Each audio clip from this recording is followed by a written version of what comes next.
नमस्कार, स्वागत है आप सभी का पावर ब्रेकफास्ट में। आपके साथ मैं हूं नेहा आनंद। मंगलवार की सुबह अंतर्राष्ट्रीय बाजार से कैसे संकेत है, आइए एक बार पर नजर डालते हैं। गिफ्ट निफ्टी रिकॉर्ड ऊंचाई के साथ ट्रेड करता हुआ दिखाई दे रहा है। आज भी हम देख रहे हैं 25 से 26 अंकों की स्ट्रेंथ है। 20,830 कुछ समय पहले 850 के पार रिकॉर्ड ऊंचाई छूते हुए देखा है। डाउ फ्यूचर्स 61 अंकों की कमजोरी वहां फिलहाल दिखाई दे रही है। 32-33 अंक नीचे इस समय नैस्डैक फ्यूचर्स है। एशियन मार्केट्स पर नजर डालिए। जापानीज मार्केट निके 410 पॉइंट्स नीचे है और बाकी जितने मार्केट खुल रहे हैं उसमें थोड़ा मिला जुला सा दायरे बंद ट्रेड दिख रहा है। बायस कमजोरी की तरफ ही है, लेकिन काफी ड्रामा तो हमने कमोडिटी मार्केट में देखा, जहां पर सोना अपने रिकॉर्ड उच्चतम स्तर से $100 गंवा चुका है। चांदी में भारी गिरावट आई है और कच्चे तेल की भी बात करें तो यहां पर कुछ नर्म कारोबार ही देखने को मिल रहा है। क्या कुछ हुआ है इंटरनेशनल मार्केट में, इक्विटी और कमोडिटी स्पेस में, पूरी डिटेल्स के लिए चलते हैं मेरे सहयोगी दीपांशु के पास। दीप, मॉर्निंग।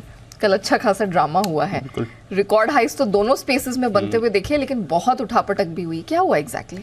कुछ ज़्यादा खास नहीं हुआ है। अगर आप देखें एक बाजार में होप है कि रेट कट्स शुरू हो सकते हैं दिसंबर में, जब फेड की पॉलिसी आएगी 13 दिसंबर को, तो अनुमान है कि इस बार तो कुछ नहीं होगा पॉलिसी में, बट आगे की डायरेक्शन पर और स्पेशली रेट कट्स पर कुछ संकेत आ सकते हैं। तो उसके जरिए हम देख रहे हैं कि पिछले 5 हफ्ते ग्लोबल बाजारों के लिए, हमारे बाजारों के लिए तो दमदार रहे हैं। उसके बाद कल हमने देखा हल्की मुनाफा वसूली आपने आती हुई देखी है, मामूली सी मुनाफा वसूली थी। इनफैक्ट आज सुबह अगर आप देखेंगे तो एशिया में जरूर आपको नरमी दिख रही है। अमेरिकी फ्यूचर्स भी थोड़े सुस्त हैं, बट हमारा गिफ्ट निफ्टी ठीक ठाक है, हल्की बढ़त के साथ ट्रेड करते हुए दिख रहा है, कोई परेशानी वहां पर नहीं है। जापान में आज थोड़ी ज्यादा आपको गिरावट आती हुई दिख रही है। अमेरिकी फ्यूचर्स में भी कुछ ज्यादा एक्शन नहीं है। कल भी देखेंगे तो अमेरिका में थोड़ा सुस्त कारोबार था। 4 दिन की लगातार तेजी के बाद हमने देखा थोड़ी मुनाफा वसूली आपने आती हुई दिखी, बट मामूली सी ही मुनाफा वसूली थी। 40 अंक की डाउ गिराए और जब हमारे बाजार बंद हो रहे थे तो करीब 80 अंक नीचे था डाउ, तो उससे तो बेहतरी क्लोजिंग हुई है। और दिन के निचले स्तरों से भी हमने देखा करीब 250 अंक सुधर कर डाउ बंद हुआ है। तो कोई परेशानी आपको डाउ में तो कल नहीं थी। हल्की फुल्की आपने गिरावट जरूर कुछ स्टॉक्स में देखी थी। आईटी स्टॉक्स में और स्पेशली बड़े आईटी स्टॉक्स में कल ज्यादा मुनाफा वसूली थी, तो नैस्डैक से प्रेशर थोड़ा ज्यादा आते हुए दिखा। 0.85% नीचे था आपका नैस्डैक।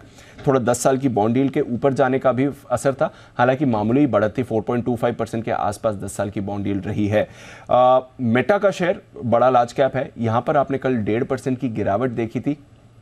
खबर आई कि मार्क जकरबर्ग ने पिछले महीने मेटा में करीब 6.82 लाख शेयर्स बेचे थे, और बहुत रेयर होता है जब आप देखें इन्हीं किसी भी बड़े इन्वेस्टर ये मेगा कैप आईटी कंपनीज में अपने शेयर्स बेचते हैं, और मार्क जकरबर्ग तो ऑफ कोर्स प्रमोटर हैं, फाउंडर हैं। तो वहां से हमने देखा कि मेटा में थोड़ा प्रेशर था। 6.82 लाख शेयर्स जो जकरबर्ग ने पिछले महीने बेचे हैं, बट उसका कोई ज्यादा इंपैक्ट नहीं था।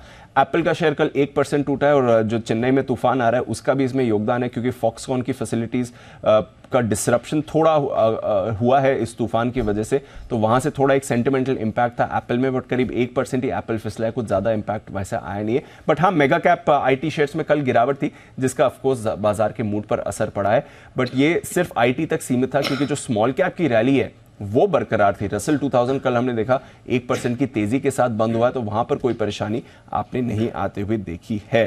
कंज्यूमर और हेल्थ केयर स्टॉक्स यहां पर तो इनफैक्ट कल खरीदारी रही, तो थोड़ा सुस्त एक्शन था। 4 दिन की तेजी के बाद हल्की मुनाफा वसूली आपने अमेरिका में देखी, बट कोई ऐसी चिंता वाली बात सामने निकल कर नहीं आई है।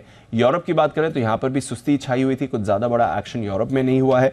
कमोडिटी बाजार में जैसा आप बता रही थी, सोने में बड़ा एक्शन हुआ। कल जब हमारे बाजार भी खुले हुए थे तो जबरदस्त तेजी आई। इंटरनेशनल प्राइसेस में नया हाई था, हमारे बाजार में नया हाई था। फिर कल शाम को करीब ऊंचाई से $100 आपको सोना फिसलते हुए दिखा है, तो थोड़ा प्रेशर कल आया है, और वहां से भी अभी थोड़ा आपको दबाव ही दिख रहा है। तो सोने में जरूर थोड़ा प्रेशर आया है। चांदी में भी 7 हफ्ते की ऊंचाई से आपने गिरावट आती हुई देखी है। 7 महीने की ऊंचाई से करीब 5% नीचे आपको चांदी आती हुई दिखी है। बेस मेटल्स में गिरावट है। 4 महीने की ऊंचाई से कॉपर फिसला है। लेड और जिंक भी 5 हफ्ते के निचले स्तर पर है। डॉलर इंडेक्स में भी थोड़ा रिबाउंड है, तो उसका भी असर देखा है, बट ओवरऑल कोई ऐसी चिंता के संकेत नहीं है। बाजारों का मूड माहौल अच्छा बना हुआ है। देखते हैं आगे फेड क्या करता है, कमेंट्री क्या आती है, बट हल्की नरमी, हल्की मुनाफा वसूली कल आते हुए दिखी है। धन्यवाद दीप पूरी डिटेल के लिए। आइए अब जान लेते हैं कि जिस प्रकार के ग्लोबल संकेत हम ट्यूसडे मॉर्निंग देख रहे हैं, उन सबके बीच में आज हमारे मार्केट्स में क्या रणनीति अपनानी है। सब पर बात करने के लिए जी बिजनेस के मैनेजिंग एडिटर आनंद सिंह भी हमारे साथ जुड़ चुके हैं।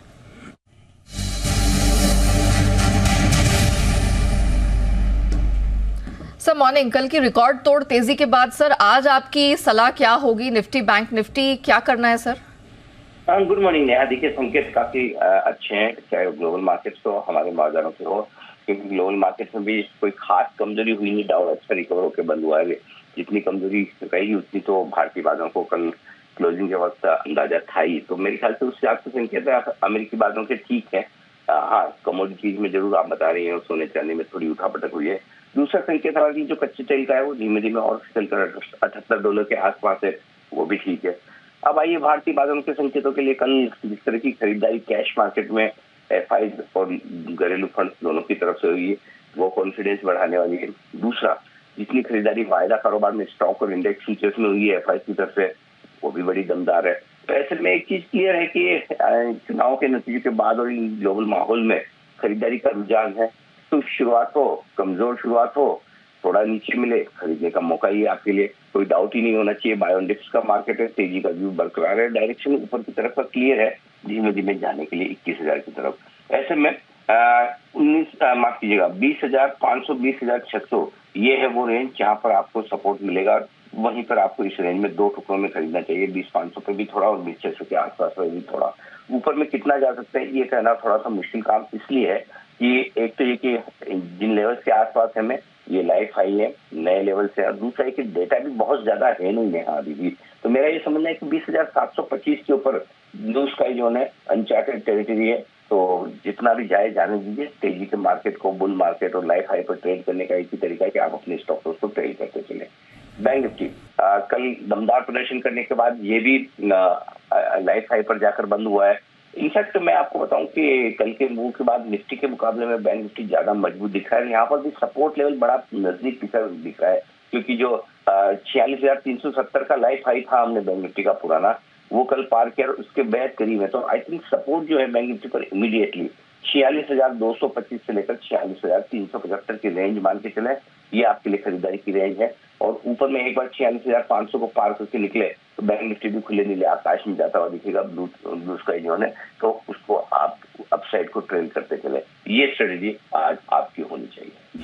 धन्यवाद सर हमारे साथ जुड़ने के लिए, बताने के लिए कि अब निफ्टी बैंक निफ्टी में क्या एक्सपेक्ट करें और क्या रणनीति अपनानी है।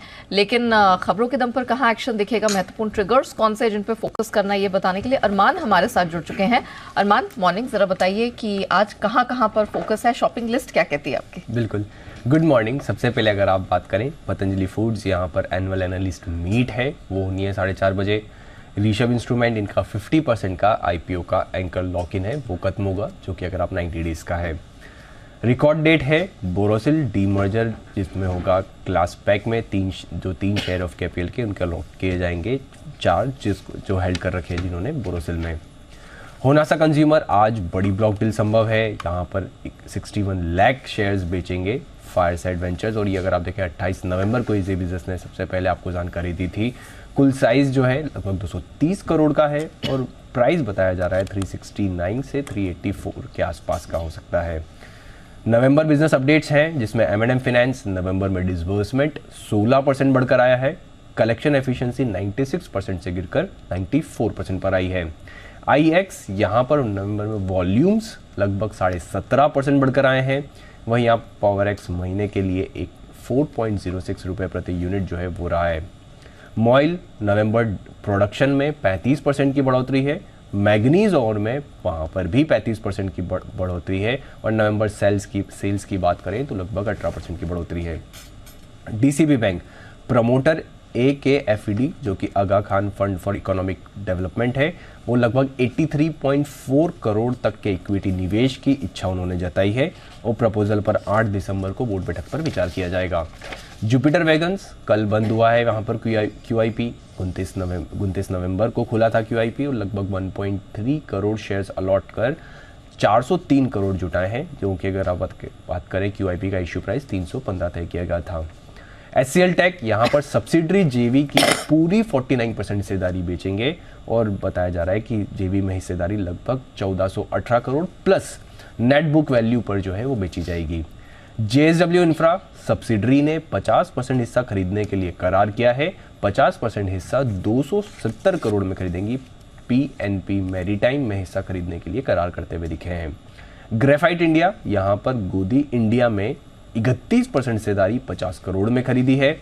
ब्रिगेड इंटरप्राइजेस यहाँ पर मैसूर गोल्फ क्लब के बाद लग्जरी रेसिडेंशियल प्रोजेक्ट डेवलप करेगी कंपनी, और इसका अगर ग्रॉस डेवलपमेंट वैल्यू की बात करें तो वो 300 करोड़ बताई जा रही है।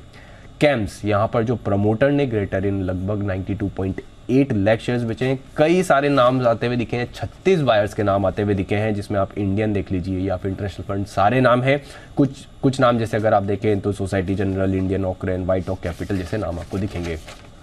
361 वैम, यहाँ पर प्रमोटर मधु जैन ने लगभग 30 लाख, निर्मल जैन ने लगभग 50 लाख और वेंकटरमन जी ने वहाँ पर बात करें तो 20 लाख शेयर्स बेचते हुए दिखे हैं। बायर्स में आईसीसीआई प्रू का नाम आता हुआ दिखा है, जहाँ पे उन्होंने 35 लाख शेयर्स खरीदे।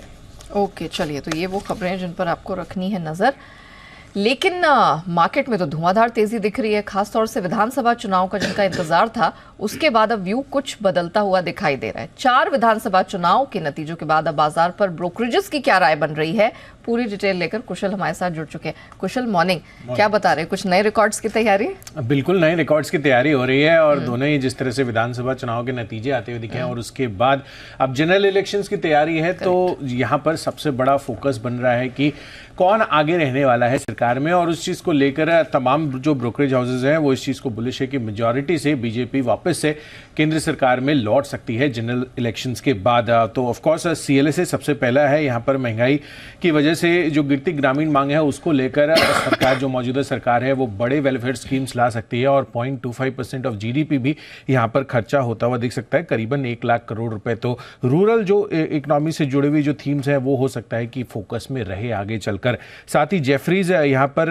एक्सपेक्टेशंस ये है कि जिस तरह से स्टेट इलेक्शंस में बीजेपी का प्रदर्शन रहा है उस चीज़ को ध्यान में रखते हुए आगे चलकर जो साइक्लिकल स्टॉक्स है वहाँ पर अच्छी तेजी आपको देखने को मिल सकती है, और इसी वजह से इनको sector wise banks, industrial, power, real estate जैसे जो स्पेसेस हैं वो काफ़ी ज़्यादा पसंद आ रहे हैं। और 2024 के जो जनरल इलेक्शंस है उसमें बीजेपी 300 प्लस सीटें जीत सकती है, ऐसा ये अनुमान लगाकर चल रहे हैं। फिलिप कैपिटल यहाँ पर केंद्र में बीजेपी सरकार बनी रहने पर भरोसा इनका बढ़ता हुआ दिखा है स्टेट इलेक्शन के रिजल्ट्स के बाद, और FY24 और 25 के लिए जो निफ्टी की ईपीएस है उसमें भी 18% की ग्रोथ ये अनुमान लगाकर चल रहे हैं। साथ ही इंडस्ट्रियल्स जिसमें कैपिटल गुड्स और डिफेंस शामिल हैं, cement, metals, pipes, automobiles, EMS जैसे स्पेसेस इनको काफ़ी ज़्यादा पसंद आ रहे हैं। और आखिरी ब्रोकरेज हाउस मोतीलाल ओसवाल, यहाँ पर भी एक्सपेक्टेशंस है कि अगले 5 महीनों के लिए जो राजनीतिक अनिश्चितताएं बनी हुई थी स्टेट इलेक्शंस को लेकर वो अब ओवरहैंग हट चुका है, और साथ ही अब आगे चलकर मैक्रो और साथ ही जो पॉलिसी मूवमेंट है उसको लेकर आपको अच्छा खासा मोमेंटम आगे चलकर देखने को मिल सकता है। और इसी वजह से FY24 में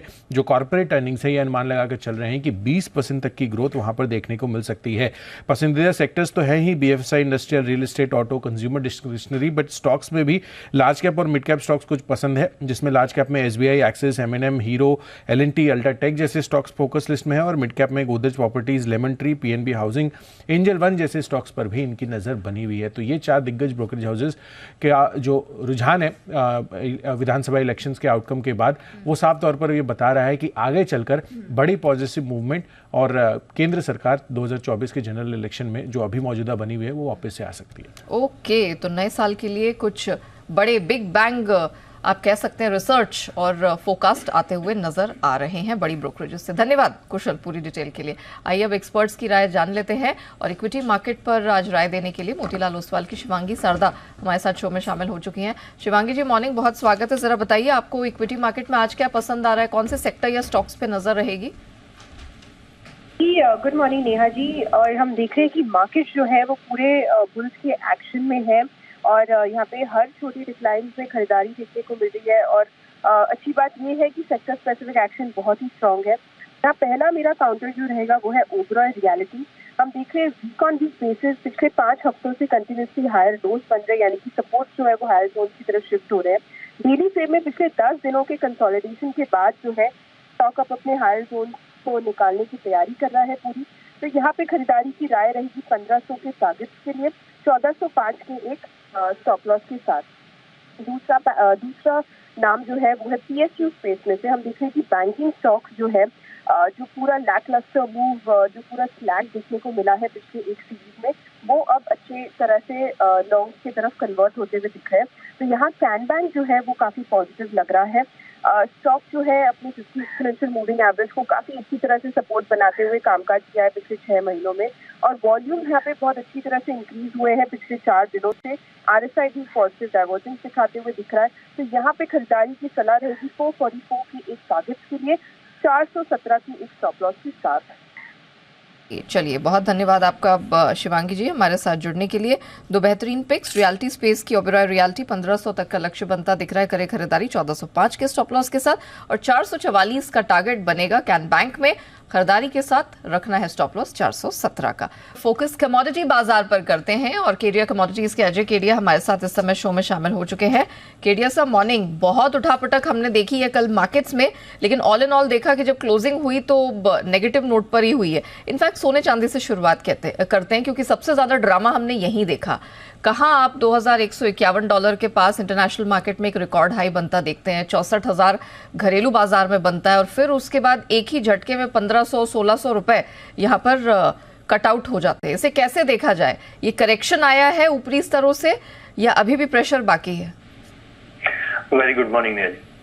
डेफिनेटली कभी भी जब ये हॉलीडे मूड बीच में रहता है, जैसे हमने सैटरडे संडे की छुट्टी देखी थी, उसके बाद एक गैप अप ओपनिंग होना अनिवार्य था, क्योंकि इंटरनेशनल में भी हमने देखा कि जैसे हम दिसंबर में एंटर करते तो हॉलीडे मूड रहते हैं, वॉल्यूम्स काफी कम रहते थे, तो कल उसी के तहत हमने एक स्पाइक लगते हुए देखा जो $2150 का था। उसी का रिजल्टेंट हमने डोमेस्टिक मार्केट में भी 64,000 के ऊपर भाव जाते हुए देखा।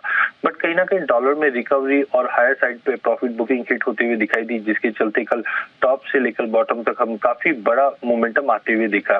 टाइमिंग मुझे लगता है कि फेड ने जिस ढंग से स्टेटमेंट क्लियर कहा है कि हम मार्च में भी रेट कट देख सकते हैं, फर्दर रेट हाइक की सिनेरियो नहीं बनते हुए दिखाई दे रही है, डॉलर में रिकवरी बन रही है, ये सब कारण थे जिसकी वजह से हमने हायर लेवल से गिरावट आते हुए देखी। आज हो सकता है कल की बड़ी गिरावट के बाद जैसे आज इंटरनेशनल मार्केट थोड़े से रिलीफ होते हुए दिखाई दे रहे, जिसके चलते सोना डोमेस्टिक मार्केट पे वापस 62,600-700 तक का एक पुलबैक दिखाने की कोशिश कर सकता है।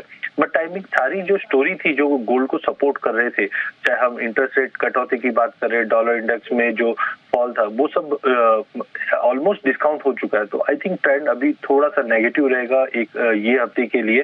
तो हायर साइड पे 62,700 तक के बाउंस पे बिकवाली करके चलिए, 62,000 62,100 तक के सपोर्ट वापस देखने मिल जाएगा। वहीं अगर चांदी में भी बात करें तो गोल्ड सिल्वर रेशियो भी एक अच्छी खासे गिरावट ही दिखा रहा है, जिसका मतलब गोल्ड सिल्वर रेशियो भी स्टेबल टू नेगेटिव ही दिखाई दे रही थी, जिसकी वजह से गोल्ड में थोड़ी सी ज्यादा गिरावट थी।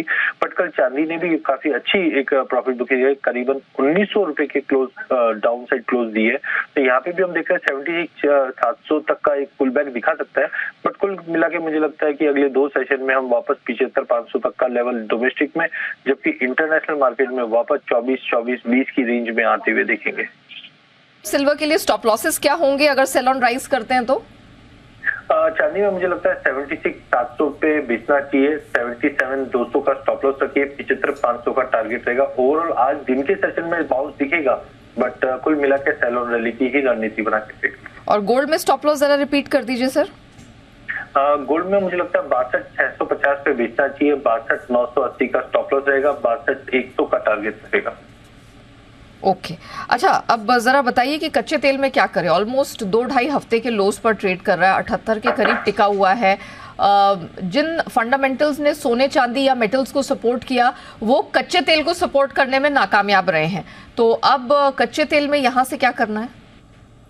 देखिए, कच्चे तेल में सबसे बड़ा सेटबैक ओपेक का रहा है। नो डाउट डिमांड कंसर्न तो कंटिन्यू बनी रही है, डॉलर इंडेक्स में जो तेजी आई है उसकी वजह से भी दबाव है, लेकिन ये उम्मीद थी कि ओपेक मीट से जो प्रोडक्शन कट एक्सटेंड होगा उसकी वजह से सपोर्ट मिलना चाहिए। नो डाउट कल सऊदी के काउंटरीज ने भी अपडेट दिया है कि हम हो सकता है Q1 के बाद भी अगर रिक्वायर्ड रहेगा तो हम कट करेंगे। उसके बाद थोड़ा लोअर लेवल से रिलीफ दिखा, या हम बोल सकते हैं टेक्निकल पुल बैक आता हुआ दिखाई दिया। तो करंट लेवल से मुझे नहीं लगता कि एक्सट्रीमली शॉर्ट पोजीशंस बनानी चाहिए, क्योंकि ऑलरेडी WTI भी अगर आप देखें तो 73 के करीब है और ब्रेंट भी 78 के करीब है।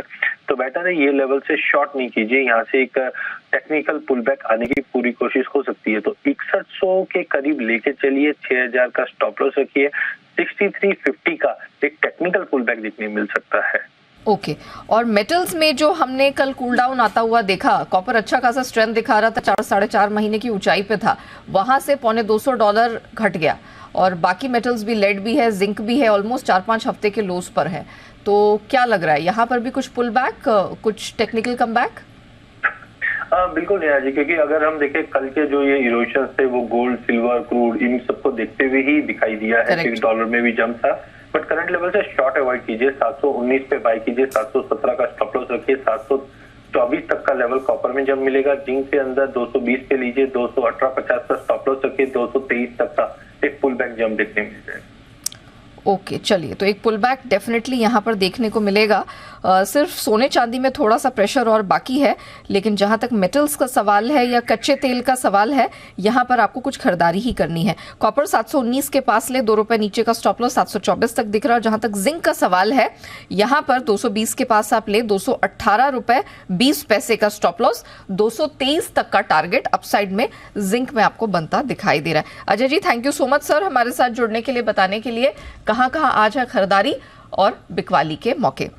आइए बढ़ते हैं आगे FIR यानी FI इन्वेस्टमेंट रिपोर्ट्स की तरफ और जान लेते हैं कि फॉरेन ब्रोकरेजेस की नजर कौन कौन से स्टॉक्स पर है। तो आज हमने देखा है फोकस सिटी का डॉक्टर रेड्डीज पर है, बिकवाली की रिकमेंडेशन निकल कर आई है। हालांकि टारगेट इन्होंने बढ़ाया है, पहले 5010 का टारगेट था, अब 5290 का टारगेट कर दिया है। सिमिलरली M&M फाइनेंस पर 2-3 ब्रोकरेजेस की रिपोर्ट निकल कर आई है। पहला तो मॉर्गन स्टैनली इक्वल वेट का स्टैंस है, लक्ष्य इन्होंने 285 का दिया है। सिटी की बात करें तो खरीद की रिकमेंडेशन है 350 के टारगेट के साथ। And last but not the least, Jefferies hold करने की सलाह दी है और लक्ष्य सुझाया है 295 रुपए का।